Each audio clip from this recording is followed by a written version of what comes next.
আসসালামু আলাইকুম। আজকে নতুন একটি রান্নার রেসিপি নিয়ে চলে এলাম।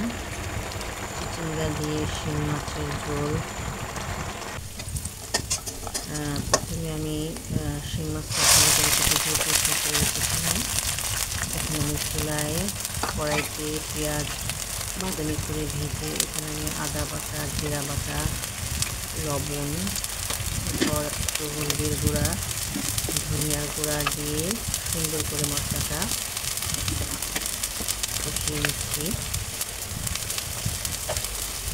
মশলাটা বেশ কিছুটা সময় ধরে কষাতে হবে এবং মশলাটা যখন একদম কষে আসবে তখন আমি একটু কাঁচামরিচ দিয়ে দিলাম। দিয়ে এখন মশলাটা ভালো করে কষিয়ে নিচ্ছি।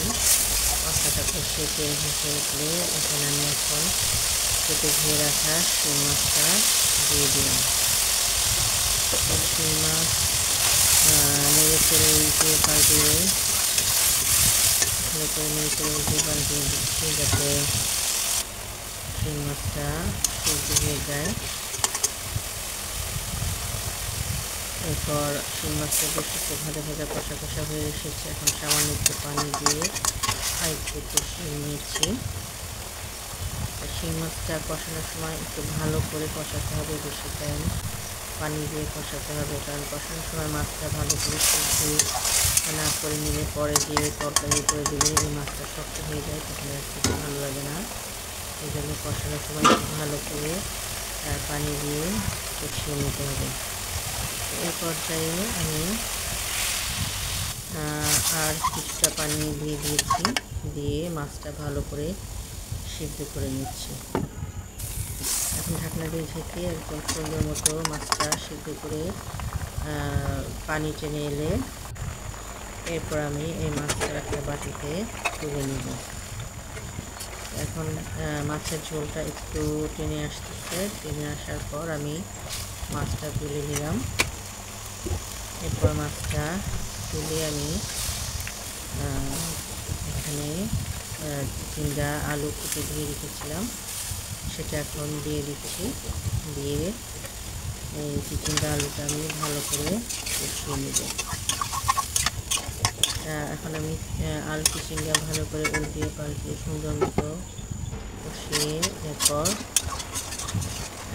চিচিঙ্গা থেকে বেশ কিছুটা পানি উঠেছে, এর জন্য আমি কিছুটা সময়টাকে কষানোর জন্য জাল করবো যাতে পানিটা কমে যায়। এখন আমি লবণ দিয়ে দিলাম, চিচিঙ্গার পরিমাণে লবণ। এখন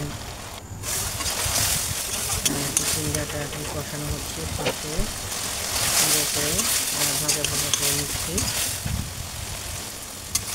সুন্দর করে ভাজা ভাজা হয়ে এলে এরপর আমি এখানে কিছুটা গরম পানি করে রেখেছিলাম সেটা দিয়ে দিলাম। দিয়ে এখন জাল করে ফুটিয়ে নেব এবং 60% চিচিঙ্গা সিদ্ধ করে নেব। তো এই পর্যায়ে চিচিঙ্গাটা পুরোপুরি সিদ্ধ করবো না, 70% সিদ্ধ করবো। আর একটু ঝোলের পানি দেবো। আর এখানে আমি এখন মাছটা কষানো মাছটা দিয়ে দিলাম। দিয়ে মাছের বাটি যেটা ছিল সেটা দিয়ে পানি দিয়ে দিয়েছি। দিয়ে মাছ এবং সবজি একসাথে সুন্দর মতো জাল করে সিদ্ধ করে নিচ্ছি। এরপর মাছ সবজি ভালো করে সিদ্ধ হচ্ছে আর বারে বারে নিয়ে দিচ্ছি, তবে